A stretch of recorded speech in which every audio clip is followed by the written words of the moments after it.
વખતે મહુવામાં દિવાળીનું ટ્રાફિક જોઈને એવું લાગી રહ્યું છે કે વેપારીનો ખૂબ જ તેજી આવી. અસલામુ અલૈકુમ. આજનો મિની વ્લોગ 268 ભાદરના ઝાપેથી નીકળ્યો તો ટ્રાફિકમાં અમે પણ ફસાઈ ગયા. પછી અમે આવી ગયા ગાર્ડન રોડ પર એક કોમ્પ્લેક્સમાં. આ શોપની અંદર અહીંયા બેનર જોઈને પહેલા બેનરનું એસ્ટિમેટ અમે કઢાવ્યું.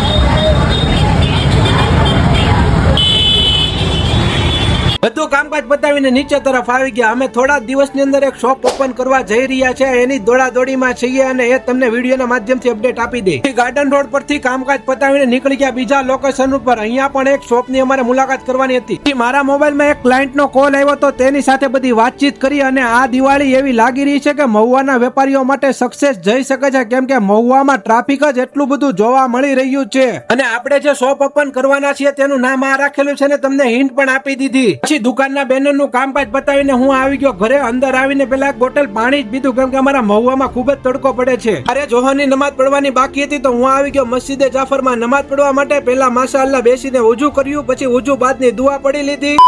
નમાઝ પડીને મસ્જિદની બહાર આવ્યો, મને એક હાફી સાહેબ મળ્યા તો એમની સાથે મુલાકાત કરીને હું પછી આવી ગયો મારા ઘરે. ઘરે આવીને એક થંબનેલ બનાવવાનું હતું તો મોબાઈલ લઈને એનું કામ ચાલુ કર્યું. હવે તમારા ભાઈના આઈડીને ફોલો પણ કરતા જાઓ. મળીએ પાછા નવા મિની વ્લોગમાં.